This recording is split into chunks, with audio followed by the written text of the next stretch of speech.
ਸਭਰੰਗ TV ਦੇਖ ਰਹੇ ਸਾਰੇ ਦਰਸ਼ਕਾਂ ਨੂੰ ਮੇਰੇ ਵੱਲੋਂ ਸਤਿ ਸ਼੍ਰੀ ਅਕਾਲ। ਅੱਜ ਦੇ ਪ੍ਰੋਗਰਾਮ ਦੇ ਵਿੱਚ ਪਿਛਲੇ ਪ੍ਰੋਗਰਾਮਾਂ ਦੀ ਤਰ੍ਹਾਂ ਸਭਰੰਗ ਦੀ ਟੀਵੀ ਟੀਮ ਨੇ ਵੱਖਰੇ ਰੰਗਾਂ ਨੂੰ ਇਕੱਠਾ ਕਰਕੇ ਇੱਕ ਨਵਾਂ ਗੁਲਦਸਤਾ ਬਣਾਉਣ ਦੀ ਕੋਸ਼ਿਸ਼ ਕੀਤੀ ਹੈ। ਆਸ ਹੈ ਆਪ ਸਭ ਦਰਸ਼ਕ ਇਸ ਨੂੰ ਪਸੰਦ ਕਰੋਗੇ। ਅੱਜ ਦੇ ਪ੍ਰੋਗਰਾਮ ਦੇ ਵਿੱਚ ਭਾਈ ਜਸਬੀਰ ਸਿੰਘ ਦੀ ਸਰਦਾਰ ਹਰਕੀਰਤ ਸਿੰਘ ਦੇ ਨਾਲ ਸੰਤ ਵਿਸ਼ੇ ਦੇ ਉੱਪਰ ਕੀਤੀ ਗੱਲਬਾਤ ਜਾਰੀ ਰਹੇਗੀ। ਇਸ ਤੋਂ ਇਲਾਵਾ ਸਰੀ ਫਰੀਦਕੋਟ ਤੋਂ ਮਿਸਟਰ ਪੀਟਰ ਫਾਸਬੈਂਡਰ ਜਿਹੜੇ ਕਿ ਮਿਨਿਸਟਰ ਫਾਰ ਸਪੋਰਟਸ ਐਂਡ ਟਰਾਂਸਲਿੰਕ ਵੀ ਨੇ ਅਤੇ ਇਸ ਤੋਂ ਪਹਿਲਾਂ ਉਹ ਐਜੂਕੇਸ਼ਨ ਮਿਨਿਸਟਰੀ ਦੇ ਵਿੱਚ ਵੀ ਆਪਣਾ ਸੇਵਾਵਾਂ ਨਿਭਾ ਚੁੱਕੇ ਨੇ। ਉਹਨਾਂ ਨਾਲ ਆਉਂਦੀਆਂ ਚੋਣਾਂ ਬਾਰੇ ਕੀਤੀ ਗਈ ਇੰਟਰਵਿਊ ਦੀ ਸਾਂਝ ਵੀ ਆਪ ਜੀ ਨਾਲ ਪਾਈ ਜਾਵੇਗੀ। ਇਸ ਤੋਂ ਇਲਾਵਾ ਪਿਛਲੇ ਹਫ਼ਤੇ ਸਰੀ ਦੇ ਗ੍ਰੈਂਡ ਤਾਜ ਹਾਲ ਦੇ ਵਿੱਚ ਪੰਜਾਬੀ ਵੈਟਨੇਰੀਅਨਸ ਆਫ BC ਨੇ ਐਨੂਅਲ ਵੈਟਸ ਨਾਈਟ ਜਿਹੜੀ ਹੈ ਉਹ ਮਨਾਈ। ਉਹਦੀਆਂ ਕੁਝ ਝਲਕੀਆਂ ਵੀ ਆਪ ਜੀ ਨਾਲ ਸਾਂਝੀਆਂ ਕੀਤੀਆਂ ਜਾਣਗੀਆਂ। ਦੇਖਦੇ ਰਹੋ ਸਭਰੰਗ ਟੀਵੀ।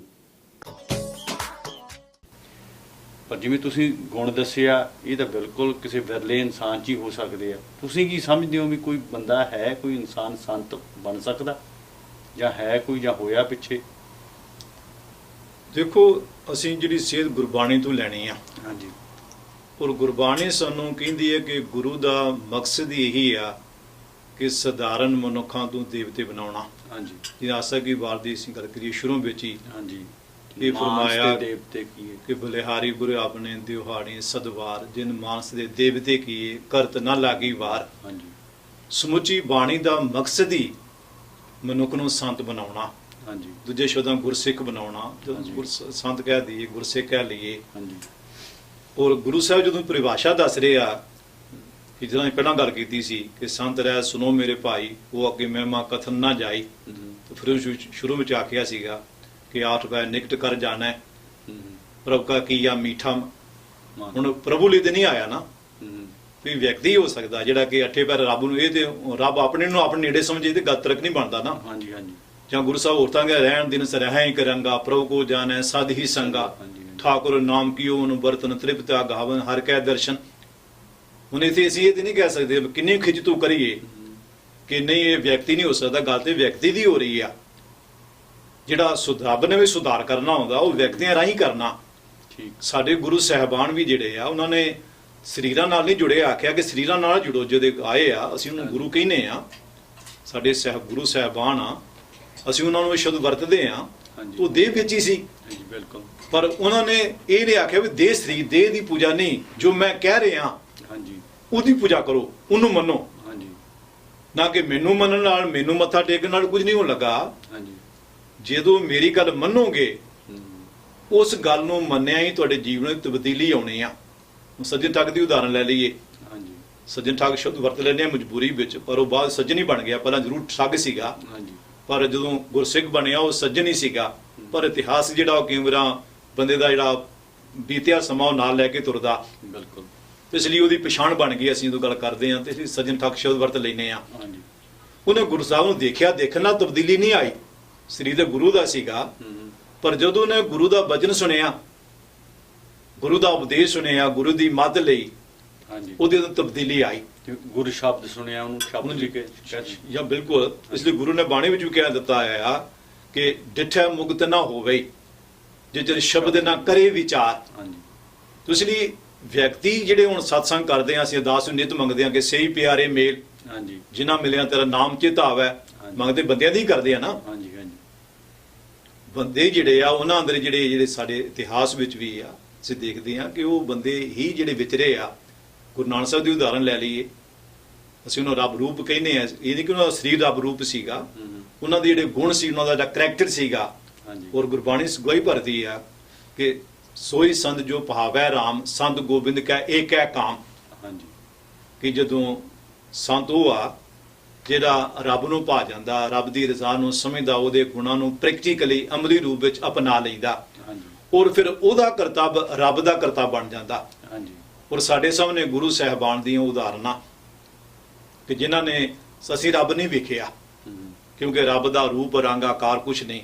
ਸਾਨੂੰ ਜੋ ਕੁਝ ਪਤਾ ਲੱਗਾ ਕਿ ਰੱਬ ਨਿਰਭਉ ਆ, ਨਿਰਵੈਰ ਆ, ਦਿਆਲੂ ਆ, ਉਹ ਸਾਨੂੰ ਗੁਰੂ ਰਾਹੀਂ ਪਤਾ ਲੱਗਾ। ਹਾਂਜੀ।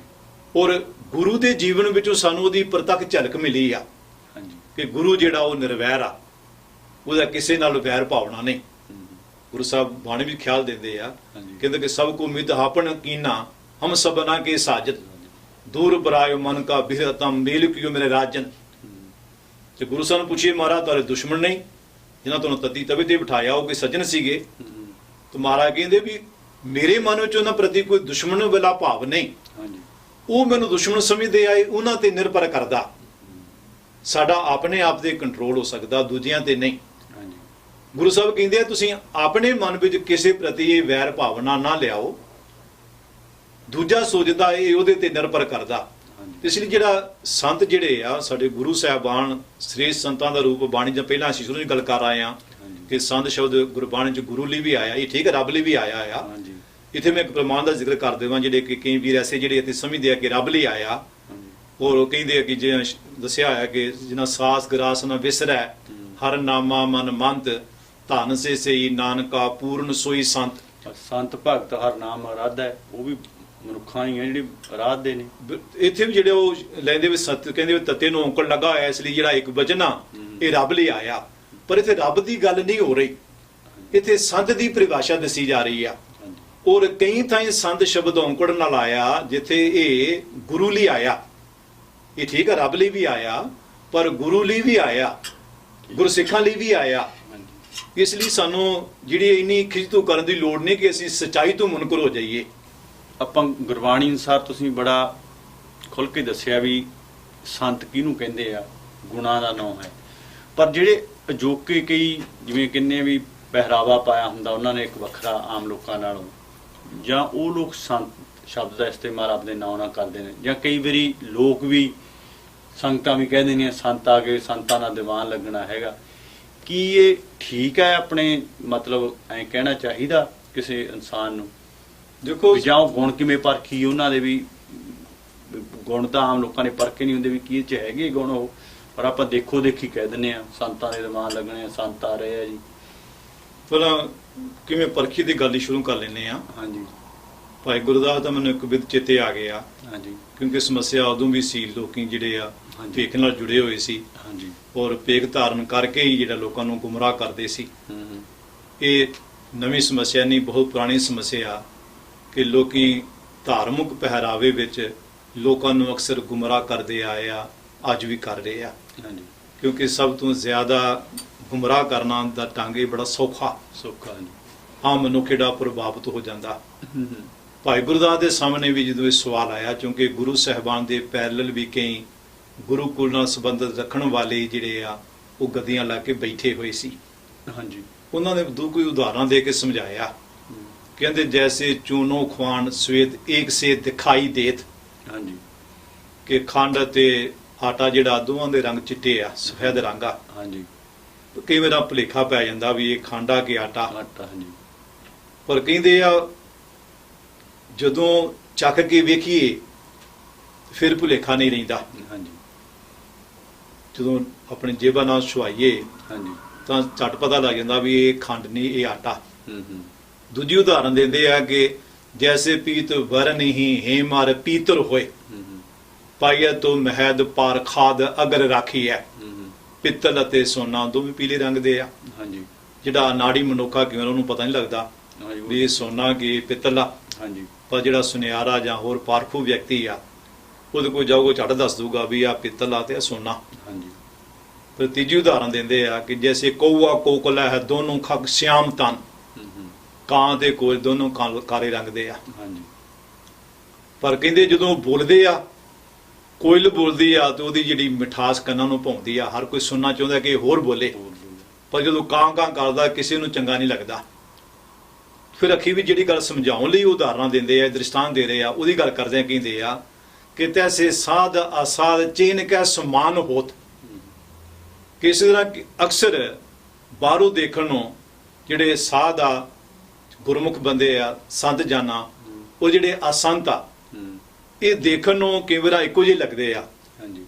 ਉਹਨਾਂ ਦੀ ਬੋਲ ਬਾਣੀ, ਉੱਠਣਾ ਬੈਠਣਾ, ਲਿਬਾਸ ਵੀ ਕਿਵੇਂ, ਕਿਉਂਕਿ ਲਿਬਾਸ ਨਾਲ ਅਕਸਰ ਜੁੜੇ ਹੋਏ ਆ ਵਿਅਕਤੀ, ਕਿਉਂ ਲੱਗਦਾ ਕਿ ਬਈ ਜਿਹੜਾ ਇਹ ਵੀ ਸੰਤ ਆ। ਪਰ ਪੁੱਛੀ ਭਾਈ ਗੁਰਦਾਸ ਨੂੰ ਵੀ ਪਤਾ ਕਿਵੇਂ ਲੱਗੇ। ਉਹ ਕਹਿੰਦੇ ਵੀ ਜਦੋਂ ਜਿਹੜੇ ਉਹਨਾਂ ਦੇ ਲੱਛਣ ਹੈਗੇ ਆ, ਉਹਨਾਂ ਲੱਛਣਾਂ ਤੋਂ ਪਤਾ ਲੱਗਦਾ ਵੀ ਇਹ ਸਾਧ ਆ ਕਿ ਅਸਾਧ ਆ। ਹਾਂਜੀ।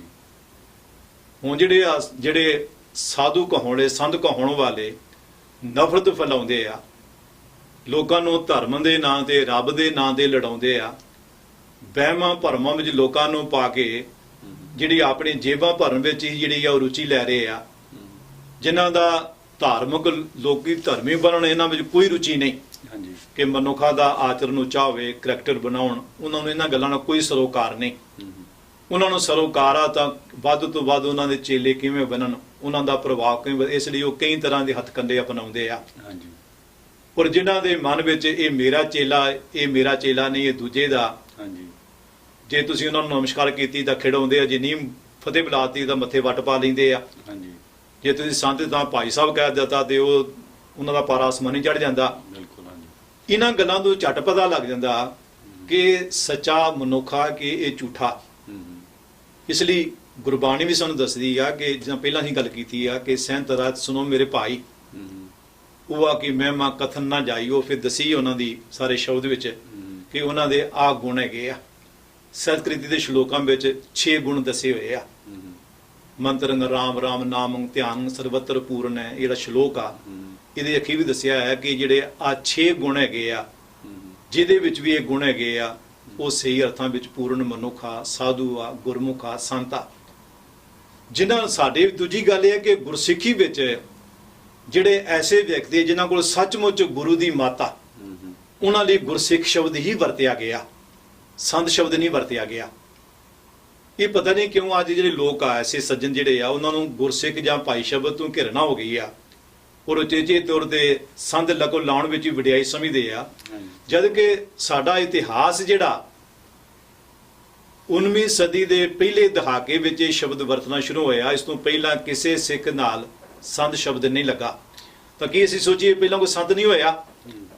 ਗੁਰਸਿੱਖ ਸ਼ਬਦ ਜਿਹੜਾ ਸਾਡੇ ਵਿੱਚ ਜਿਹੜਾ ਜੋ ਅੱਜ ਵਰਤ ਰਹੇ ਆ, ਜੇ ਪਹਿਲੀ ਗੱਲ ਆ ਕਿ ਅੱਜ ਗੁਰਸਿੱਖ ਦੀ ਪਰਿਭਾਸ਼ਾ ਵੀ ਇਹਨਾਂ ਲੋਕਾਂ ਦੇ ਪੂਰੀ ਨਹੀਂ ਉਤਰਦੀ।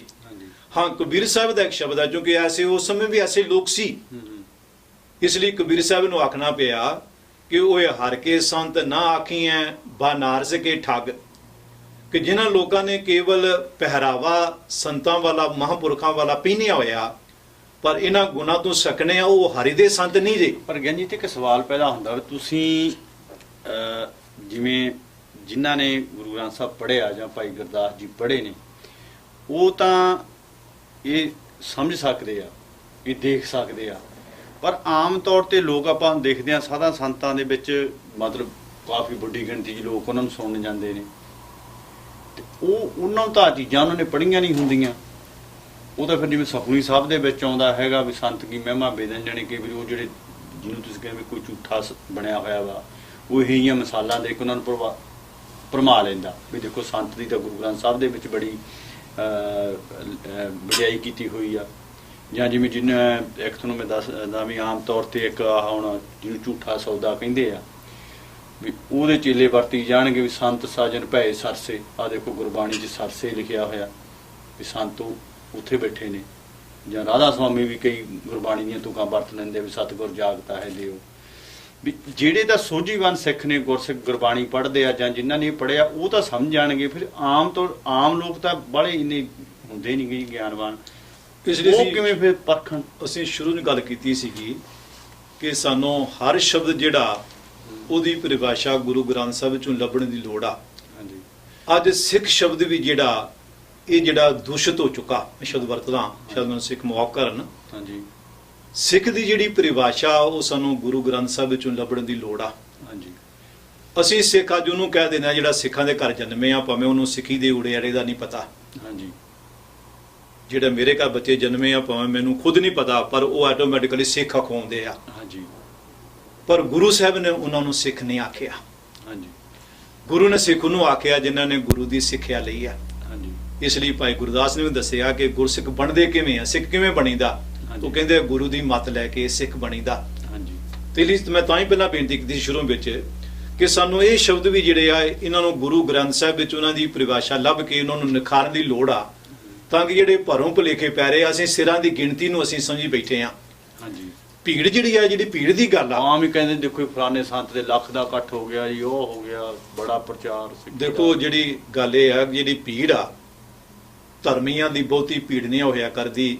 ਇਹ ਅੱਜ ਨਹੀਂ ਬਲਕਿ ਹਜ਼ਾਰਾਂ ਸਾਲ ਪਹਿਲਾਂ ਮਹਾਤਮਾ ਬੁੱਧ ਨੂੰ ਵੀ ਉਹਦਾ ਚੇਲਾ ਆਨੰਦ ਪੁੱਛਦਾ ਕਿ ਭਗਵਾਨ ਤੁਹਾਡੇ ਨਾਲੋਂ ਉਹ ਕੱਲ ਵੱਖ ਹੋਇਆ ਔਰ ਉਹਨਾਂ ਦੀ ਭੀੜ ਜਿਹੜੀ ਆ ਉਹ ਤੁਹਾਡੇ ਨਾਲੋਂ ਕਿਤੇ ਵੱਧ ਗਈ ਆ।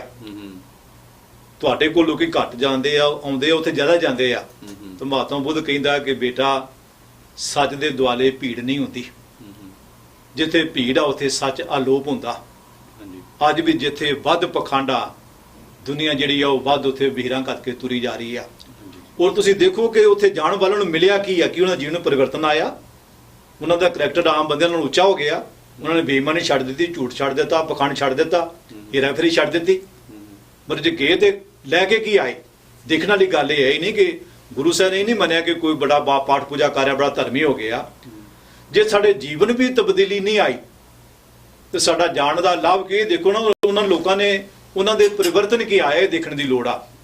ਗਿਆਨ ਜੀ, ਗੁਰਬਾਣੀ ਤੁਕ ਆਉਂਦੀ ਹੈ ਵੀ ਸੰਤ ਮਿਲੈ ਕਿਸ ਸੁਣੀਏ ਕਹੀਐ, ਮਿਲੈ ਅਸੰਤ ਮਸਤ ਕਰ ਰਹੀ ਹੈ। ਇੱਕ ਇਹ ਤੁਕ ਵੀ ਇੱਕ ਹੈਗੀ ਆ, ਬਾਰ-ਬਾਰ ਜਿਵੇਂ ਆਉਂਦਾ ਵੀ ਕਿਹਾ ਵੀ ਜਾਂਦਾ ਵੀ ਸੰਤਾਂ ਦੀ ਧੂੜੀ ਮਿਲੇ। ਮੇਰਾ ਗੁਰੂ ਸਾਹਿਬ ਵੀ ਗੁਰਬਾਣੀ ਵਿੱਚ ਕਹਿੰਦੇ ਆ ਵੀ ਸੰਤ ਦੀ ਧੂੜੀ ਪ੍ਰਾਪਤ ਹੋਵੇ। ਇਹ ਸਪਸ਼ਟ ਕਰੋ ਵੀ ਸੰਤ ਧੂੜ ਕੀ ਆ, ਤੇ ਮਿਲੇ ਸੰਤ ਵੀ ਮਤਲਬ ਦੂਰ ਰਹੀਏ ਸੰਤ ਤੋਂ, ਸੰਤ ਹੋਵੇ ਤਾਂ ਉਹਦੇ ਨਾਲ ਗੱਲਬਾਤ ਕਰੀਏ, ਕੋਈ ਵਿਚਾਰ ਕਰੀਏ। ਇਹਦੇ ਬਾਰੇ ਤੁਸੀਂ ਗੁਰਮਤ ਅਨੁਸਾਰ ਕੀ ਹੈ? ਧੂੜੀ ਸ਼ਬਦ ਦੀ ਅਸੀਂ ਖਰੇ ਉਚੇਚੇ ਤੌਰ ਤੇ ਇਹਦਾ ਇਹ ਵੱਖਰਾ ਟਾਪਿਕ ਲਵਾਂਗੇ, ਪਰ ਥੋੜਾ ਜਿਹਾ ਸੰਖੇਪ ਵਿੱਚ ਦੱਸ ਦੇਵਾਂ। ਹਾਂਜੀ, ਕਿ ਧੂੜੀ ਦਾ ਭਾਵ ਜੋ ਅਸੀਂ ਆਮ ਲੈਨੇ ਆ ਉਹ ਭਾਵ ਨਹੀਂ, ਪੈਰਾਂ ਨਾਲ ਲੱਗੀ ਹੋਈ ਮਿੱਟੀ ਤੋਂ ਭਾਵ ਨਹੀਂ। ਕਈ ਲੋਕ ਜਿੱਥੇ ਕੋਈ ਲੰਘ ਜਾਂਦਾ, ਕੋਈ ਵਿਸ਼ੇਸ਼ ਵਿਅਕਤੀ ਸਪੈਸ਼ਲ ਉਹਦੇ ਮਿੱਟੀ ਚੱਕਦੇ ਆ, ਮੈਂ ਦੇਖਿਆ ਕਈ ਬੰਦੇ ਚੱਕਦੇ। ਮਿੱਟੀ ਲਾਉਣ ਨਾਲ ਕਦੇ ਕਿਸੇ ਦਾ ਕੁਝ ਨਹੀਂ ਸਮਰਿਆ। ਹਾਂਜੀ, ਜਿਹਦਾ ਸਮਰਿਆ ਉਹ ਗੁਰੂ ਦੀ ਮੱਤ ਲੈਣ ਨਾਲ ਸਮਰਿਆ। ਹਾਂਜੀ, ਤੇ ਇੱਕ ਤਾਂ ਇਹ ਲਖਾਇਕਾ ਨਿਮਰਤਾ ਦਾ। ਹਾਂਜੀ, ਦੂਜਾ ਜਿਹੜਾ ਆਉਂਦਾ ਸਾਡੇ ਗੁਰੂ ਦੀ ਧੂੜੀ ਆਉਂਦਾ ਭਾਵ, ਸੰਤ ਦੀ ਧੂੜੀ ਤੋਂ ਭਾਵ ਇਹ ਹੈ ਕਿ ਉਹਦੇ ਜਿਹੜੇ ਗੁਣ ਜਿਹੜੇ ਆ, ਉਹ ਗੁਣ ਮੈਂ ਆਪਣੇ ਹਿਰਦੇ ਵਿੱਚ ਵਸਾ ਸਕਾਂ। ਮੈਂ ਆਪਣੇ ਅੰਦਰੋਂ ਆਪਣੀ ਮੱਤ, ਆਪਣੀ ਆਪਣਤ, ਆਪਣੀ ਹਉ ਤਿਆਗ ਕੇ, ਕਿਉਂਕਿ ਮੈਂ ਜੇ ਆਪਣਾ ਆਪ ਨਹੀਂ ਤਿਆਗਦਾ ਤਾਂ ਮੈਂ ਗੁਰੂ ਦੀ ਮੱਤ ਨਹੀਂ ਲੈ ਸਕਦਾ। ਇਸ ਲਈ ਕਿਰਪਾ ਕਰ, ਮਿਹਰ ਕਰ ਕਿ ਮੈਂ ਆਪਣਾ ਆਪ ਤਿਆਗ ਕੇ ਮੈਂ ਉਹਨਾਂ ਦੀ ਮੱਤ ਲੈ ਸਕਾਂ, ਉਹਨਾਂ ਦੀ ਮੱਤ ਲੈ ਕੇ ਉਹਦੇ ਅਨੁਸਾਰ ਆਪਣਾ ਜੀਵਨ ਗੁਜ਼ਾਰ ਸਕਾਂ। ਧੂੜੀ ਤੋਂ ਮਤਲਬ ਮੱਤ ਵਾ, ਉਹਦੀ ਮਾਤਾ, ਉਹਦੇ ਗੁਣ ਆ, ਉਹਦਾ ਉਪਦੇਸ਼ ਆ। ਹਾਂਜੀ, ਔਰ ਰਹੀ ਗੱਲ ਕਿ ਕਿਉਂਕਿ ਆਮ ਗੁਰਸਿੱਖ ਜਿਹੜੇ ਆ ਉਹ ਬਾਣੀ ਆਪ ਖੁਦ ਪੜ੍ਹਦੇ ਨਹੀਂ, ਜੇ ਪੜ੍ਹਦੇ ਵੀ ਅਤੇ ਵਿਚਾਰ ਨਾਲ ਨਹੀਂ ਪੜ੍ਹਦੇ। ਹਾਂਜੀ, ਗੁਰੂ ਸਾਹਿਬ ਨੇ ਕੇਵਲ ਸੰਤਾਂ ਦੀ ਧੂੜੀ ਦੀ ਗੱਲ ਹੀ ਨਹੀਂ ਕੀਤੀ। ਹਾਂਜੀ, ਜਾਈ ਜਾਖੀਏ ਕਿ ਗੁਰੂ ਨੇ ਕੇਵਲ ਸੰਤਾਂ ਦੀ ਧੂੜੀ ਨਹੀਂ ਮੰਗੀ। ਬਾਣੀ ਵਿੱਚ ਇਹ ਸ਼ਬਦ ਜਦੋਂ ਸ਼ਬਦ ਵਰਤਦੇ ਆ ਭਾਵ ਇਹ ਹੈ ਕਿ ਬਾਣੀ ਵਿੱਚ ਕੇਵਲ ਸੰਤਾਂ ਦੀ ਧੂੜ ਦਾ ਜ਼ਿਕਰ ਹੀ ਨਹੀਂ ਆਇਆ। ਗੁਰੂ ਨੇ ਕੇਵਲ ਇਹੀ ਨਹੀਂ ਆਖਿਆ ਕਿ ਸੰਤਾਂ ਦੀ ਧੂੜ ਦੇ ਹੋ, ਬਲਕਿ ਕਈ ਥਾਈਂ ਗੁਰਸਿੱਖਾਂ ਦੀ ਧੂੜ ਦੀ ਮੰਗ ਵੀ ਕੀਤੀ ਆ। ਗੁਰਸਿੱਖਾਂ ਕੀ ਹੱਥ ਧੂੜ ਦੇ, ਹਮ ਪਾਪੀ ਪੀ ਗਤ ਪਾਹੇ, ਹਾਂਜੀ, ਜਾਂ ਨਾਨਕ ਧੂੜ ਮੰਗੈ ਤਿਸ ਗੁਰਸਿੱਖ ਕੀ, ਜੋ ਆਪ ਜਪੈ ਅਵਰੈ ਨਾਮ ਜਪਾਵੈ। ਇੱਥੇ ਗੁਰਸਿੱਖਾਂ ਦੀ ਸ਼ਬਦ ਵਰਤਿਆ ਆ। ਹਾਂਜੀ, ਤੋ ਜਿਵੇਂ ਅਸੀਂ ਪਹਿਲਾਂ ਜ਼ਿਕਰ ਕਰ ਆਏ ਆ ਕਿ ਸੰਤ ਸ਼ਬਦ ਜਦੋਂ ਪਲੂਰਲ ਰੂਪ ਚ ਆਮ ਤੌਰ ਤੇ ਵਰਤਿਆ ਆ ਤਾਂ ਉਹ ਗੁਰਸਿੱਖਾਂ ਲਈ ਵਰਤਿਆ ਗਿਆ। ਜਿਹੜੇ ਔਰ ਗੁਰਸਿੱਖ ਜਿਹੜੇ ਆ, ਜਿਹੜੇ ਸੱਚਮੁੱਚ ਜਿਨ੍ਹਾਂ ਅੰਦਰ ਸੰਤਾਂ ਵਾਲੇ ਗੁਣ ਆ। ਹਾਂਜੀ, ਸ਼ਬਦ ਰਿਪੀਟ ਕਰ ਦੇਵਾਂ ਕਿ ਇੱਕ ਨਾਮ ਤਰੀਕ ਸਿੱਖਾਂ ਨੂੰ ਕੋਈ ਗੁਰਸਿੱਖ ਨਾ ਸਮਝ ਲਵੇ। ਹਾਂਜੀ, ਜਿਨ੍ਹਾਂ ਅੰਦਰ ਗੁਰੂ ਦੀ ਮਾਤਾ, ਜਿਨ੍ਹਾਂ ਨੇ ਸੱਚਮੁੱਚ ਗੁਰੂ ਦੀ ਸਿੱਖਿਆ ਲਈ ਆ। ਹਾਂਜੀ, ਉਹ ਵੀ ਅਸੀਂ ਅਰਦਾਸ ਵੀ ਨਿਤ ਮੰਗਦੇ ਆ ਕਿ ਸਹੀ ਪਿਆਰੇ ਮੇਲ, ਜਿਨ੍ਹਾਂ ਮਿਲਿਆ ਤੇਰਾ ਨਾਮ ਚਿਤ ਆਵੈ। ਜਾਂ ਮੈਂ ਭਾਈ ਗੁਰਦਾਸ ਨੇ ਇੱਕ ਵਰਤਿਆ, ਗੁਰਸਿੱਖ ਜੋਗੀ ਜਾਗਦੇ ਮਾਇਆ ਅੰਦਰ ਕਰਨ ਦਾ ਸੀ। ਉੱਥੇ ਗੁਰਸਿੱਖ ਦੀ ਮਤਲਬ ਵਡਿਆਈ ਕੀਤੀ, ਬਿਲਕੁਲ ਦੱਸਿਆ ਆ। ਗੁਰਸਿੱਖ ਸਾਡੇ ਅੰਦਰ ਜਿਹੜੇ ਆਮ ਤੌਰ ਤੇ ਗੁਰੂ ਦੀ ਮੱਤ ਲੈ ਕੇ ਵਿਚਰਨ ਵਾਲੇ ਸੀ, ਉਹਨਾਂ ਲੋਕਾਂ ਨੂੰ ਸੰਤ ਨੇ ਗੁਰਸਿੱਖ ਹੀ ਆਖਿਆ ਜਾਂਦਾ ਸੀ। ਹਾਂਜੀ, ਔਰ ਉਹਨਾਂ ਦਾ ਸਟੇਟਸ ਉਹੀ ਹੁੰਦਾ ਸੀ ਜੋ ਅਸੀਂ ਅੱਜ ਸੰਤਾਂ ਨੂੰ ਦੇ ਰਹੇ ਹਾਂ, ਨਾਮ ਤਰੀਕ ਲੋਕਾਂ ਨੂੰ। ਹਾਂਜੀ, ਗੁਰਸਿੱਖਾਂ ਨੂੰ ਮਾਣ ਸਨਮਾਨ ਮਿਲਦਾ ਰਿਹਾ। ਹਾਂਜੀ, ਔਰ ਗੁਰੂ ਸਾਹਿਬ ਬਾਣੀ ਵਿੱਚ ਵੀ ਕਹਿੰਦੇ ਆ ਕਿ ਜੋ ਦਿਸੈ ਗੁਰਸਿੱਖੜਾ ਤਿਸ ਨਿਵ ਨਿਵ ਲਾਗੂ ਪਾਏ ਜੀਓ। ਆਖਾਂ ਬਿਰਥਾ ਜੀ ਕੀ ਗੁਰੂ ਸੱਜਣ ਦੇਹ ਮਿਲਾਏ ਜੀਓ। ਹੁਣ ਫਰਕ ਦੇਖੋ ਤੁਸੀਂ ਕਿ ਜਿਵੇਂ ਆਮ ਸੱਜਣ ਕਹਿੰਦੇ ਆ ਕਿ ਜੀ ਸੰਤ ਜੀ ਤੇ ਰੱਬ ਦਾ ਨਾਮ, ਗੁਰੂ ਦਾ ਨਾਮ ਹੀ ਜਪਾਉਂਦੇ ਆ। ਹਾਂਜੀ, ਇਹਦੇ 'ਚ ਮਾੜਾ ਕੀ ਆ? ਹੁਣ ਦੇਖੋ ਗੁਰਬਾਣੀ ਵਿੱਚ ਗੁਰਸਿੱਖਾਂ ਦੀ ਜਦੋਂ ਇਹ ਗੱਲ ਆਖਿਆ ਮੈਂ ਧੂੜ ਮੰਗਦਾ ਜਾਂ ਉਹਨਾਂ ਨੂੰ ਨਮਸਕਾਰ, ਗੁਰੂ ਖੁਦ ਕਹਿ ਰਿਹਾ ਕਿ ਝੁਕ ਝੁਕ ਕੇ ਨਮਸਕਾਰ ਕਰੀਏ। मैं अपने दिल की पीड़ा उन्हां नाल सांझी करा कि मैनूं हरे सज्जन मिला। बिल्कुल। हुण अगे दसदे ऐसे शब्द लईए, इस शब्द च अगे आउंदा है कि फिर गुरसिख विधि दस रहे आ कि किस तरह नाल वो रब मिलदा, गुरु दी मत लैंदा। त्यागे मन की मतड़ी विसारे दूजा भाओ जियो, इउं पावे गुरदर सावड़ा, न लगी तत्ती ना लग्या तत्ती वाओ जियो। फिर अगली गल विचारन वाली आ कि ऐसे गुरसिख जिहड़े आ जिहड़े रब नाल जुड़े होए आ, गुरसिखां नूं भी रब नाल गुरु नाल जोड़दे आ, पर दावा नहीं करदे कि मैं ये मेरी माता। अगली पंक्ति गुरु साहब कहंदे आ कि हां आपों बोल ना जानदा, मैं कहिया सब हुक्म आओ जियो।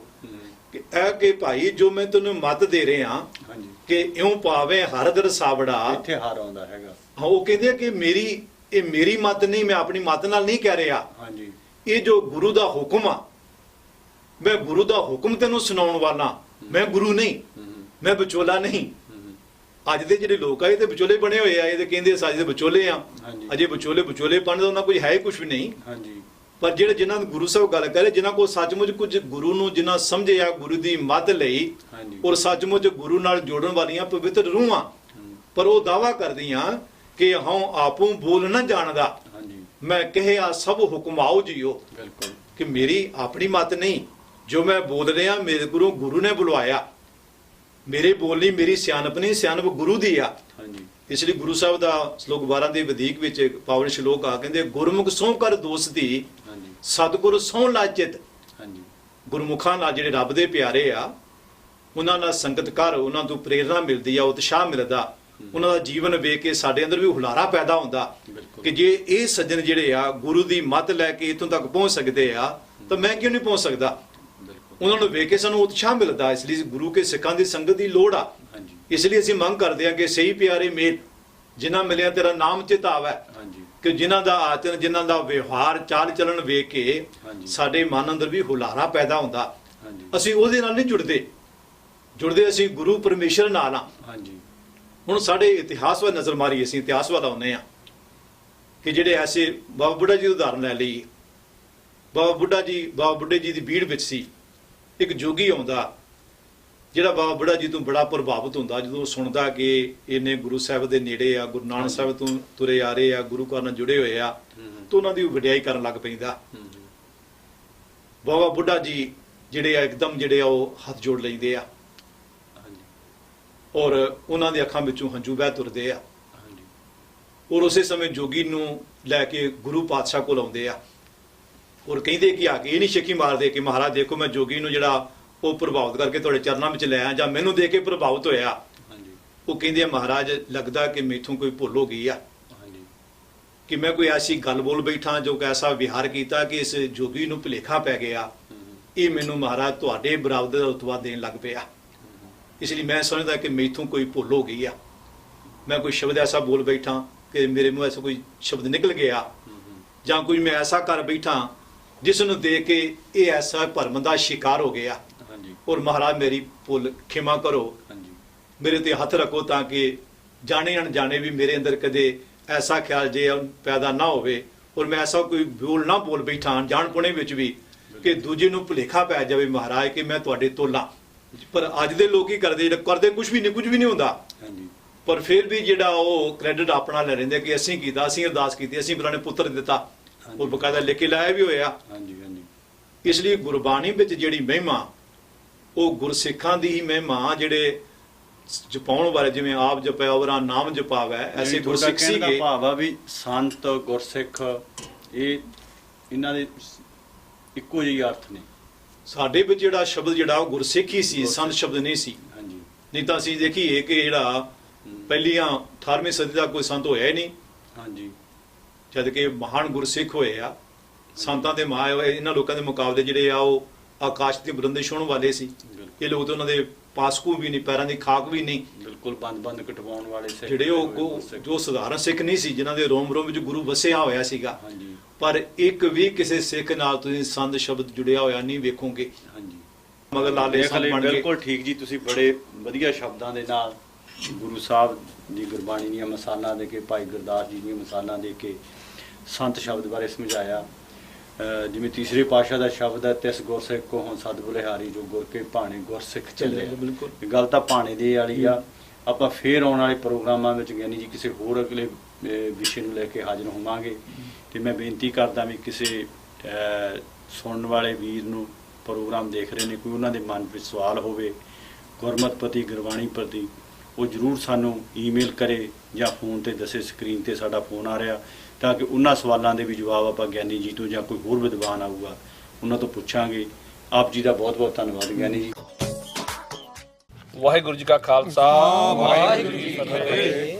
ਗੁਰੂ ਪਿਆਰੇ ਸਾਧ ਸੰਗਤ ਦੀ ਸਾਰੀਆਂ ਸੰਗਤਾਂ ਨੂੰ ਅਪੀਲ ਹੈ ਕਿ ਸ਼੍ਰੀ ਗੁਰੂ ਮਹਾਰਾਜ ਦੇ 640ਵੇਂ ਗੁਰਪੁਰਬ ਦੇ ਸੰਬੰਧ ਵਿੱਚ ਇਸ ਸਾਲ ਨਗਰ ਕੀਰਤਨ 11 ਮਾਰਚ ਨੂੰ ਹੋ ਰਿਹਾ ਹੈ। ਆਪ ਸੰਗਤਾਂ ਨੂੰ, ਸਾਰੀਆਂ ਸੰਗਤਾਂ ਨੂੰ ਅਪੀਲ ਹੈ ਕਿ ਆਪ ਸੰਗਤਾਂ 11 ਮਾਰਚ ਨੂੰ 10 ਵਜੇ ਤੋਂ ਲੈ ਕੇ ਗੁਰੂ ਘਰ ਪਹੁੰਚਣ ਦੀ ਕਿਰਪਾਲਤਾ ਕਰੋ। ਨਗਰ ਕੀਰਤਨ ਸਵੇਰੇ ਠੀਕ 12 ਵਜੇ ਗੁਰੂ ਘਰ ਤੋਂ ਚੱਲਦੇ ਪਾਵੇਗਾ ਅਤੇ ਸ਼ਾਮ ਨੂੰ 6 ਵਜੇ ਗੁਰੂ ਘਰ ਆ ਕੇ ਸਮਾਪਤ ਹੋਵੇਗਾ। ਨਗਰ ਕੀਰਤਨ ਵਿੱਚ ਆਪ ਸੰਗਤਾਂ ਪੁੱਜ ਕੇ ਆਪਣਾ ਜੀਵਨ ਸਫਲ ਕਰੋ ਅਤੇ ਰੌਣਕਾਂ ਨੂੰ ਵਧਾਓ। ਮੇਰੇ ਤੋਂ ਬਾਅਦ ਸਾਡੇ ਕੀਰਤਨੀ ਜਥੇ ਦੇ ਭਾਈ ਕੁਲਦੀਪ ਸਿੰਘ ਜੀ ਆਪ ਜੀ ਨੂੰ ਹੋਰ ਜਾਣਕਾਰੀ ਦੇਣਗੇ। ਵਾਹਿਗੁਰੂ ਜੀ ਕਾ ਖਾਲਸਾ, ਵਾਹਿਗੁਰੂ ਜੀ ਕੀ ਫਤਿਹ।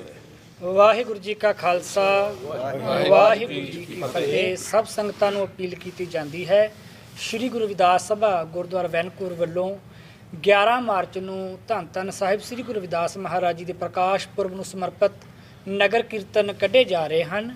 ਇਹ ਨਗਰ ਕੀਰਤਨ ਵਿੱਚ ਧੰਨ ਧੰਨ ਸਾਹਿਬ ਸ਼੍ਰੀ ਗੁਰੂ ਗ੍ਰੰਥ ਸਾਹਿਬ ਜੀ ਮਹਾਰਾਜ ਦੀ ਅਗਵਾਈ ਵਿੱਚ 5 ਪਿਆਰੇ ਸਾਹਿਬਾਨਾਂ ਦੇ ਨਾਲ ਕੱਢਿਆ ਜਾਵੇਗਾ। ਸੋ ਸਾਰੀਆਂ ਸੰਗਤਾਂ ਨੂੰ ਅਪੀਲ ਕੀਤੀ ਜਾਂਦੀ ਹੈ ਕਿ ਇਸ ਨਗਰ ਕੀਰਤਨ ਵਿੱਚ ਸ਼ਾਮਲ ਹੋ ਕੇ 11 ਮਾਰਚ ਨੂੰ ਸਭ ਸੰਗਤਾਂ ਦਾ ਮਾਣ ਵਧਾਓ, ਸਤਿਗੁਰੂ ਘਰ ਦੀਆਂ ਖੁਸ਼ੀਆਂ ਪ੍ਰਾਪਤ ਕਰੋ ਤੇ ਲੰਗਰ ਗੁਰੂ ਘਰ ਲੰਗਰ ਟੁੱਟ ਵਰਤੇਗਾ। ਵਾਹਿਗੁਰੂ ਜੀ ਕਾ ਖਾਲਸਾ, ਵਾਹਿਗੁਰੂ ਜੀ ਕੀ ਫਤਿਹ। ਖਾਲਸਾ ਕ੍ਰੈਡਿਟ ਯੂਨੀਅਨ ਵੱਲੋਂ RRSP ਡਿਪੋਜ਼ਿਟ ਅਤੇ ਟੈਕਸ ਫ੍ਰੀ ਸੇਵਿੰਗ ਅਕਾਊਂਟ ਲਈ ਵਿਸ਼ੇਸ਼ ਰੇਟ ਦਿੱਤੇ ਜਾ ਰਹੇ ਹਨ। Tax free saving account 2%, RRSP 1 year term deposit 1.75%, 2 year term deposit 1.85%, 3 year 2%, 5 year term deposit 2.10%। RRSP ਦੀ ਆਖਰੀ ਤਾਰੀਖ 1 ਮਾਰਚ ਦਿਨ ਬੁੱਧਵਾਰ ਹੈ। ਖਾਲਸਾ ਕ੍ਰੈਡਿਟ ਯੂਨੀਅਨ ਦੀਆਂ ਸੇਵਾਵਾਂ ਲੈਣ ਲਈ ਇਹਨਾਂ ਦੀ ਕਿਸੇ ਵੀ 5 ਲੋਕੇਸ਼ਨ ਤੇ ਪਹੁੰਚੋ। Phone number 6045076400। Vancouver lower mainland ਦੀ ਲਾਇਸੈਂਸਸ਼ੁਦਾ ਬੌਂਡਡ ਅਤੇ work safe covered JJ framing company, ਜੋ ਇੱਕ ਸਮੇਂ ਇੱਕ ਹੀ ਜੌਬ ਫੜਦੇ ਹਨ ਅਤੇ ਉਸ ਨੂੰ ਪੂਰਾ ਕਰਦੇ ਹਨ।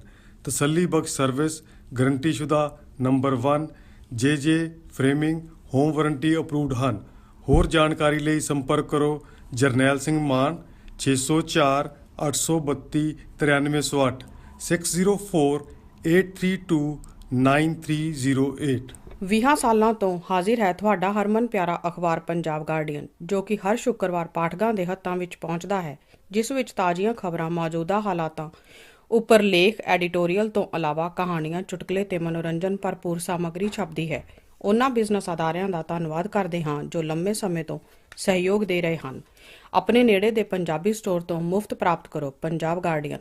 ਹੋਰ ਜਾਣਕਾਰੀ ਲਈ ਫੋਨ 604 590 5200, ਵੈਬਸਾਈਟ punjabguardian.com। ਕੱਪੜਾ ਮੰਡੀ ਕੱਪੜੇ ਦੀ ਦੁਨੀਆ ਦਾ ਜਾਣਿਆ ਪਛਾਣਿਆ ਨਾਮ। ਇੱਥੇ ਬ੍ਰਾਈਡਲ ਲਹਿੰਗੇ, ਰੈਡੀਮੇਡ ਸੂਟ, ਸਾੜੀਆਂ, ਖੁੱਲ੍ਹਾ ਕੱਪੜਾ ਅਤੇ ਡਿਜ਼ਾਈਨਰ ਜਿਊਲਰੀ ਦੀ ਵੱਡੀ ਸਿਲੈਕਸ਼ਨ ਮਿਲਦੀ ਹੈ।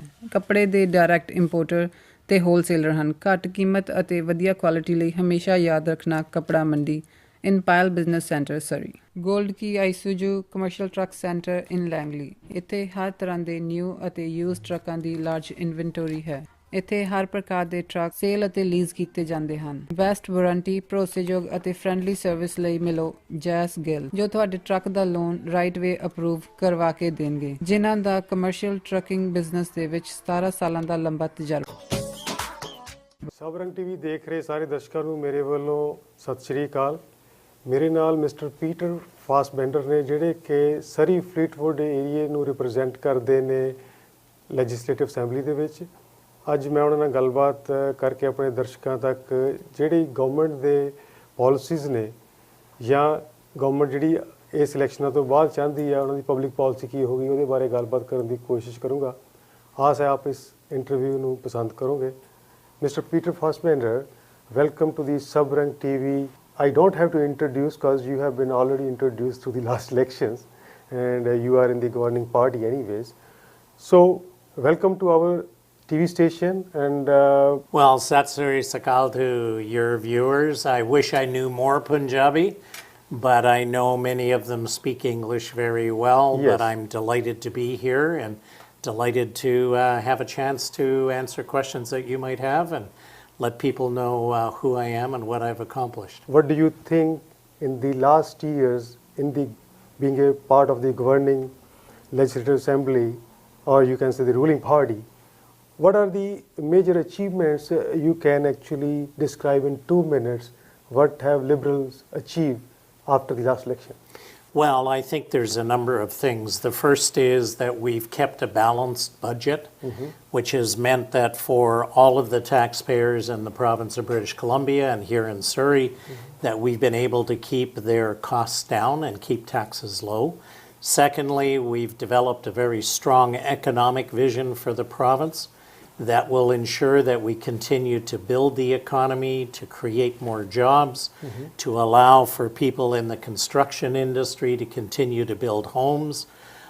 We also, and as you know, I was the education minister when I was first elected, we have the longest negotiated settlement in the history of the province, which means we have stability in our classrooms for students, for parents, and for teachers. It was very important to ensure that we have a stable education system as we look to the future.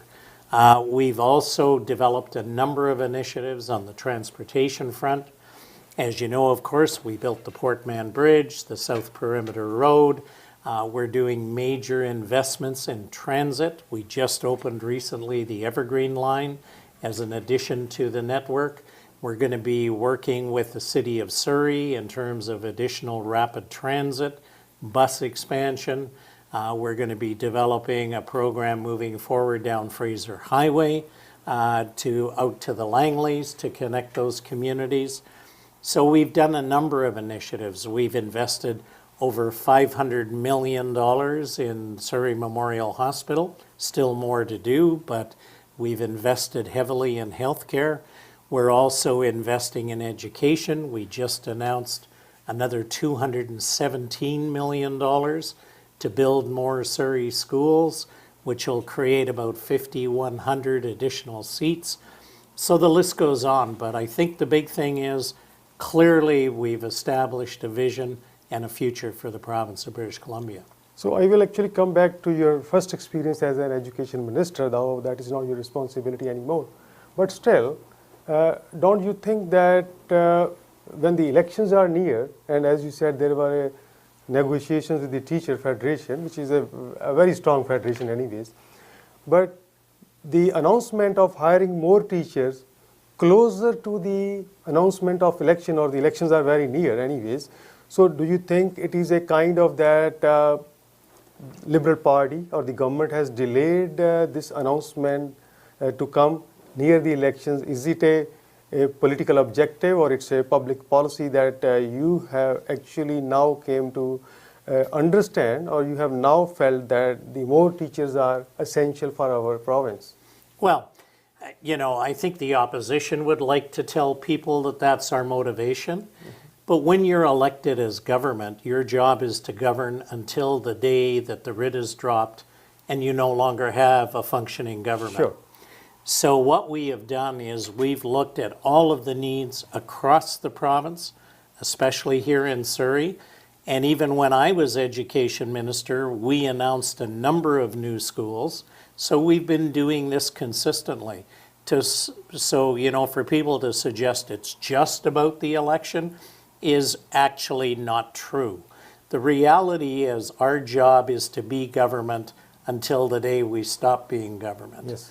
And so, you know, the day after the last election is before the next election. Yes. And my question to people is, when should we stop governing? 6 months before the election? 7 months? 3 months? That's ridiculous. We are elected to make decisions, make investments that are the best for the province right up until the day the writ drops. Yeah.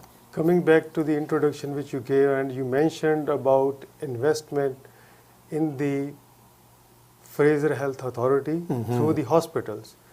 But don't you think that just expanding this one hospital, Surrey Memorial, is enough, but I think that there is a greater need of having another facility as big as Surrey Memorial, whether it's between Cloverdale and Langley or whether somewhere other parts of the Surrey. Do you think this Surrey Memorial Hospital cannot actually meet the rush of the patients of this region?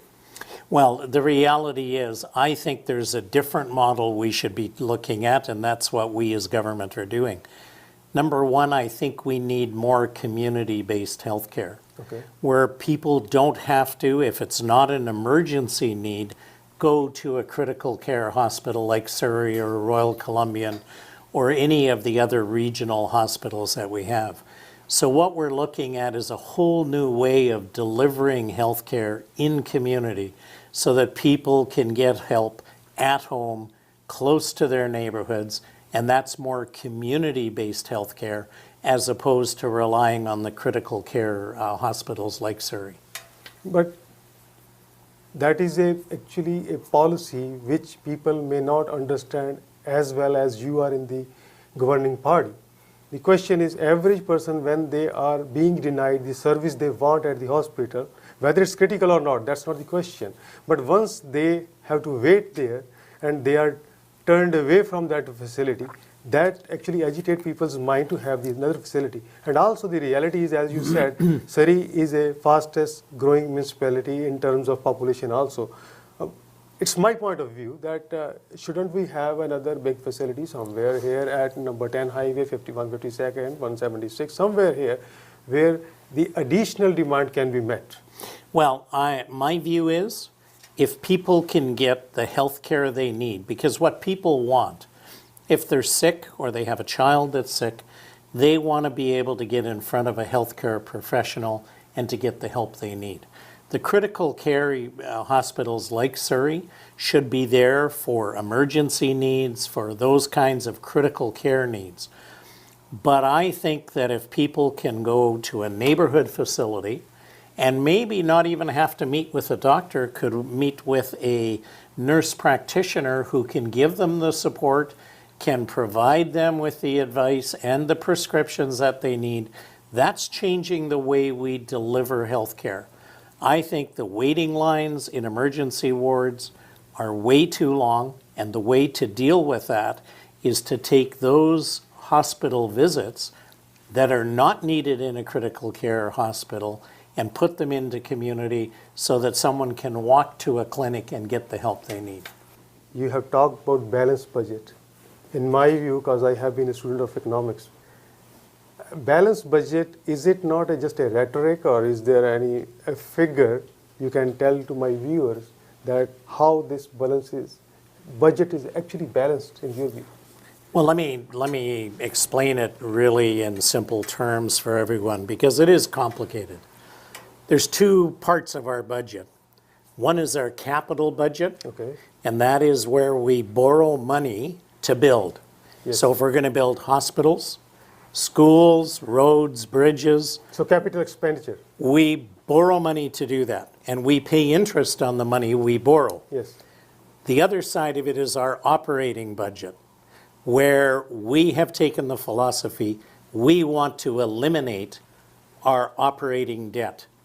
And the reason we want to do that is we have a AAA credit rating. We're the only government entity outside of Saskatchewan, I think, that has a AAA credit rating. And by having that AAA credit rating and paying down our operating debt, we are actually saving hundreds of millions of dollars for every one of our taxpayers in this province, that we don't have to pay interest. That money then gets put into other services we need, whether it's social services, healthcare, education, all of the other things that the people who live here need. So it's a balance between borrowing to build and paying off operating debt, so we save hundreds of millions of dollars in interest payments. But the question is, when you say balanced budget, right? People think, okay, the government has taxed $500 million and they have spent $500 million. Ordinary persons think of this economic terminology in that way, but it's very good that you try to tell it as an operational and an expenditure budget. What is your actually vision if the government is elected again, and you must be hoping that this trend will go on, or is there going to be any changes? No, we are committed. The Premier has said, Michael de Jong, the Finance Minister, has clearly said that we want to keep our AAA credit rating because it saves those millions of dollars for taxpayers. Number two, we want to eliminate our operating debt so we have more money to invest in critical services, because if we're not servicing a debt, we then don't have to pay against that servicing. So the reality is that we as government are committed to maintaining balanced budgets for our entire term as government. I am absolutely convinced when the taxpayers of Surrey and British Columbia look at our government, they will know we manage our fiscal house well, we protect their tax base, we ensure that we do the right things for the right reason, and we are absolutely committed to keeping that program moving. Mr. Fassbender, your opponents and even people in the industry like taxi, they have actually an allegation that you are trying to promote Uber into the community and you are not helping the taxi industry as much as you should have been. Could you please clarify? Well, that is totally incorrect. If you look at my track record since the Premier asked me to work with Minister Stone on ride sourcing, I have met with taxi companies, I've met with individual drivers, I've gone out to the airport parking lot here in Victoria, in Kamloops, Kelowna. Every time I take a taxi, I talk to the drivers. We are not going to do anything unless we can do the best job possible to ensure a level playing field, that we have no hidden agenda. We are moving ahead slowly and carefully to make sure it is as level a playing field as we can make it, that we protect the industry as best we can. Change is here. Technology is affecting all of our lives. We know that. Taxi industry knows that. But what they don't want to do is to be penalized for having been in an industry that actually the regulations government, not our government, but previous governments, put into place. And we are going to do the best we can. And I'll look every taxi driver and every taxi company owner in the eye, which I've done. And I've said we are going to take our time to do it right and not to make the same mistakes that were made in other jurisdictions. Before I come to the question of transportation, which you must be eager to answer, I want to ask you a question about our policing. Especially we are sitting in Surrey. We have a problem of drugs, and there was an issue of hiring our CMP officers, which has been hired now. But day to day, we have not seen much improvement. The crime graph is still high. Youngsters who have been enjoying their lives in different fields are being in a targeted killing mode. In early 90s, it was the similar type of situation, but now we are again seeing, especially since the last month, there have been many killings, especially in Surrey. So as an anchor and as a citizen also, this is my concern. How is government changing its policy towards justice system? Well, there's a number of things. Number one, I think that the level of proof that police have to lay charges, which is a federal jurisdiction, needs to be reviewed. It makes it very difficult for police, even if they know that someone is involved in gang activity, to actually lay charges and have enough evidence so that there is a good chance of conviction. We need to look at our institutions in terms of the kind of rehabilitation that we provide there.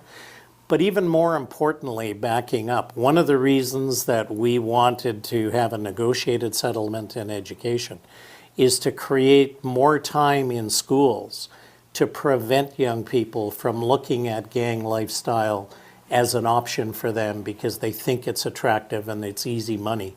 We all know it may be easy money in the short term, but they're putting their lives at risk by being involved in that.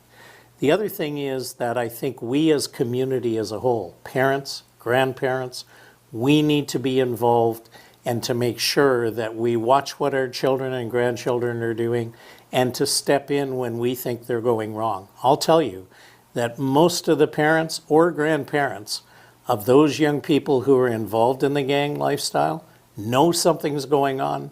These kids don't get the cars or trucks that they get just out of thin air. Where's the money coming from? And I think all of us have to work together, and we are doing things to prevent kids from getting into gang lifestyle. We've dedicated $23 additional million for the gang task force throughout BC, but Surrey for sure. And we need to do everything we can totally to move in and to say gang lifestyle is not an option for young people and help them to have other alternatives. So we need more sports activities. We need to create other options for them so that they can be engaged. All of that is part of the vision that our government has. And my last question is, I think you will be happy to answer that, about the transportation, the new transportations ideas which is being developed or which is going to be implemented, like light rail, how the government is actually have in their vision that will create a best opportunities for the people like we are living in Surrey. Well, the reality is we just invested an additional $246 million for phase one of the mayor's vision, of which there's more buses, there's more options for transportation. We're investing in the planning for the L line in the city of Surrey. So right now we're working with them to see that vision fulfilled. We're talking about the extension down Fraser Highway to make here in Surrey a 27-kilometer network of transportation options. And the big thing is we've got people in Surrey who need to move around in Surrey, so it won't all be rail or rapid transit. We need more buses going to the areas where people live and where they're going to work. But it is, and we are working closely with the city of Surrey and the other parts of the region to make sure we deliver that. But we have put our money where our mouth is, and we're actually delivering on transportation. There are people now living in Surrey who have a job in Maple Ridge where they can get on rapid transit, they can get over there, get on a bus, get to their job, and get home again. Thank you, Mr. Peter Fassbender, coming over here, and we'll see you sometime again. You will indeed. Thank you. Khalsa credit union ਵੱਲੋਂ RRSP deposit ਅਤੇ tax free saving account ਲਈ ਵਿਸ਼ੇਸ਼ rate ਦਿੱਤੇ ਜਾ ਰਹੇ ਹਨ। Tax free saving account 2%, RRSP 1 year term deposit 1.75%, 2 year term deposit 1.85%, 3 year 2%, 5 year term deposit 2.10%। RRSP ਦੀ ਆਖਰੀ ਤਾਰੀਖ 1 ਮਾਰਚ ਦਿਨ ਬੁੱਧਵਾਰ ਹੈ। ਖਾਲਸਾ ਕ੍ਰੈਡਿਟ ਯੂਨੀਅਨ ਦੀਆਂ ਸੇਵਾਵਾਂ ਲੈਣ ਲਈ ਇਹਨਾਂ ਦੀ ਕਿਸੇ ਵੀ 5 ਲੋਕੇਸ਼ਨ ਤੇ ਪਹੁੰਚੋ। Phone number 6045076400। ਪਰਮਿੰਦਰ ਚੌਹਾਨ ਆਪਣੀ ਲਾਈਫ ਇੰਸ਼ੋਰੈਂਸ ਦੀ ਟੀਮ ਵਿੱਚ ਵਾਧਾ ਕਰ ਰਹੇ ਹਨ। ਜੇ ਤੁਸੀਂ ਲਾਈਫ ਇੰਸ਼ੋਰੈਂਸ ਦੇ ਫੀਲਡ ਵਿੱਚ ਪਹਿਲਾਂ ਹੀ ਕੰਮ ਕਰ ਰਹੇ ਹੋ ਜਾਂ ਕਰਨਾ ਚਾਹੁੰਦੇ ਹੋ ਤਾਂ award winning financial adviser Parminder Chauhan ਦੀ ਟੀਮ ਨੂੰ ਜੁਆਇਨ ਕਰੋ, ਜਿੱਥੇ ਤੁਹਾਨੂੰ ਵਧੀਆ ਵਰਕ এনवायरमेंट ਦੇ ਨਾਲ-ਨਾਲ ਟ੍ਰੇਨਿੰਗ ਤੇ ਸਪੋਰਟ ਵੀ ਦਿੱਤੀ ਜਾਵੇਗੀ। ਹਰ ਨਵੇਂ ਐਡਵਾਈਜ਼ਰ ਨੂੰ ਲੈਪਟਾਪ ਵੀ ਦਿੱਤਾ ਜਾਵੇਗਾ। ਪ੍ਰੋਫੈਸ਼ਨਲ ਟੀਮ ਦਾ ਹਿੱਸਾ ਬਣਨ ਲਈ ਡਿਜ਼ਾਰਡਨ ਫਾਈਨੈਂਸ਼ੀਅਲ ਸਿਕਿਉਰਿਟੀ ਇੰਡੀਪੈਂਡੈਂਟ ਨੈਟਵਰਕ ਦੇ ਪਰਮਿੰਦਰ ਚੌਹਾਨ ਨੂੰ ਸੰਪਰਕ ਕਰੋ 6045187300। ਸਮਾਰਟ ਵਾਇਰਲੈਸ ਸੋਲੂਸ਼ਨ ਬੈਲ ਦੇ ਆਥੋਰਾਈਜ਼ਡ ਡੀਲਰ, ਜਿਹੜੇ ਕਿ ਲੋਅਰ ਮੇਨਲੈਂਡ ਦੀਆਂ 5 ਲੋਕੇਸ਼ਨ ਸਰੀ, ਐਬਸਫੋਰਡ, ਐਲਡਰ ਗ੍ਰੋਵ, ਮਿਸ਼ਨ ਤੇ ਨਿਊ ਵੈਸਟ ਵਿੱਚ ਗਾਹਕਾਂ ਨੂੰ ਆਪਣੀਆਂ ਬਿਹਤਰੀਨ ਸੇਵਾਵਾਂ ਦੇ ਰਹੇ ਹਨ। ਤੇ ਹੁਣ ਸਰੀ ਦੀ 64 ਐਵਨਿਊ ਤੇ 144 ਸਟਰੀਟ ਵਾਲੀ ਲੋਕੇਸ਼ਨ ਤੇ ਗ੍ਰੈਂਡ ਓਪਨਿੰਗ ਸੇਲ। ਜਲਦੀ ਤੋਂ ਜਲਦੀ ਪਹੁੰਚ ਕੇ ਵਧੀਆ ਤੋਂ ਵਧੀਆ ਨਵੇਂ ਫੋਨ, ਡੀਲਸ, ਪਲਾਨ ਤੇ ਅਸੈਸਰੀਜ਼ ਖਰੀਦੋ ਤੇ ਇੱਕ ਹੀ ਨਾ। ਅੱਜ ਦਾ ਪ੍ਰੋਗਰਾਮ ਪੈਟਸ ਨਾਈਟ ਬਹੁਤ ਵਧੀਆ ਰਿਹਾ ਤੇ ਸਾਡੇ PAU ਦੇ ਆਲ ਵੈਟਰਨਰੀ ਡਾਕਟਰਾਂ ਦਾ ਜੋ ਪ੍ਰੋਗਰਾਮ ਸੀ ਤੇ ਜੋ ਵੀ ਅੱਜ ਦਾ ਪ੍ਰੋਗਰਾਮ ਸੀ ਬਹੁਤ ਵਧੀਆ ਚੱਲ ਰਿਹਾ। ਸਾਰਿਆਂ ਦਾ ਧੰਨਵਾਦ। ਬਹੁਤ ਵਧੀਆ ਤੇ ਸਾਰੇ ਵੈਟਸ ਆਪਣੀਆਂ ਫੈਮਲੀਆਂ ਦੇ ਨਾਲ ਆਏ ਆ ਤੇ ਬਹੁਤ ਹੀ ਵਧੀਆ ਲੱਗ ਰਿਹਾ ਕਿਉਂਕਿ ਸਾਰੀਆਂ ਚੀਜ਼ਾਂ ਤੋਂ, ਗਰੁੱਪਸ ਤੋਂ, ਹਰ ਚੀਜ਼ ਤੋਂ ਉੱਪਰ ਉੱਠ ਕੇ ਸਾਰੇ ਬੰਦੇ ਐਜ਼ ਏ ਸੋਸ਼ਲ ਫੰਕਸ਼ਨ ਹੈਗਾ ਤੇ ਬੜਾ ਸਕਸੈਸਫੁਲ ਫੰਕਸ਼ਨ ਹੈ ਤੇ ਬੜਾ ਵਧੀਆ ਸਾਰੀਆਂ ਕੰਪਨੀਆਂ ਨੇ ਇਹਨੂੰ ਸਪਾਂਸਰ ਕੀਤਾ, ਡਾਕਟਰ ਜੰਡੀ ਨੇ ਸਪੈਸ਼ਲੀ ਸਪਾਂਸਰ ਕੀਤਾ। ਸੋ ਸਾਰਿਆਂ ਦਾ ਤਹਿ ਦਿਲੋਂ ਧੰਨਵਾਦ ਜੀ, ਬਹੁਤ ਬਹੁਤ। ਅੱਜ ਦੀ ਇਸ ਮਹਿਫਿਲ ਦੇ ਵਿੱਚ ਤੁਹਾਨੂੰ ਮਨੋਰੰਜਨ ਦੇ ਕਈ ਰੰਗ ਪੇਸ਼ ਕਰਾਂਗੇ, ਜਿਸ ਦੇ ਵਿੱਚ ਸਾਡੇ ਆਪਣੇ ਸਾਡੀ ਵੈਟਨਰੀ ਫੈਮਿਲੀ ਦੇ ਵਿੱਚੋਂ ਕੁਝ ਕਲਾਕਾਰ ਔਰ ਸਾਡੀ ਫੈਮਿਲੀ ਤੋਂ ਗਾਂ ਸਾਡੇ ਬੱਚੇ ਜੋ ਆਪਣੀ ਕਲਾ ਦਾ ਮੁਜ਼ਾਹਰਾ ਕਰਨਗੇ। ਔਰ ਮੈਂ ਚਾਹਾਂਗਾ ਕਿ ਅਸੀਂ ਸਾਰੇ ਹੀ ਬੜੇ ਇਤਮਾਨਾਨ ਨਾਲ ਬੈਠ ਕੇ ਉਹਨਾਂ ਨੂੰ ਸੁਣੀਏ। ਔਰ ਅੱਜ ਦੀ ਸਾਡੀ ਪਹਿਲੀ ਆਈਟਮ ਲਈ ਮੈਂ ਸਟੇਜ ਤੇ ਬੁਲਾਵਾਂਗਾ ਡਾਕਟਰ ਰਣਦੀਪ ਸਿੰਘ ਪ੍ਰਧਾਨ ਸਾਹਿਬ ਨੂੰ। ਸਭ ਤੋਂ ਪਹਿਲਾਂ ਤਾਂ ਇਸ ਇਵੈਂਟ ਦੇ ਜਿੰਨੇ ਵੀ ਆਰਗੇਨਾਈਜ਼ਰ ਹੈ ਉਹਨਾਂ ਨੂੰ ਬਹੁਤ ਬਹੁਤ ਮੁਬਾਰਕਬਾਦ ਟੂ ਆਰਗੇਨਾਈਜ਼ ਸੱਚ ਅ ਬਿਊਟੀਫੁਲ ਇਵੈਂਟ। ਯਾਦ ਆਉਣਗੇ ਸੰਗੀ ਸਾਥੀ, ਯਾਦ ਆਉਣਗੇ ਪ੍ਰੋਫੈਸਰ ਸਾਰੇ, ਜੋ ਲੱਗਦੇ ਸਨ ਬੜੇ ਹੀ ਕੌੜੇ ਪਰ ਅੱਜ ਲੱਗਦੇ ਨੇ ਬੜੇ ਪਿਆਰੇ।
ਚਾਂਜਰਾਂ ਨੂੰ ਕਹਦੇ ਪਾਉਣ ਵੈਰ ਨਾ ਡੰਡ ਨੀ, ਸਾਡਿਆਂ ਪਿਆਰਾਂ ਦੀ ਨਾ ਖੁੱਲ ਜਾਵੇ ਗੰਢ ਨੀ।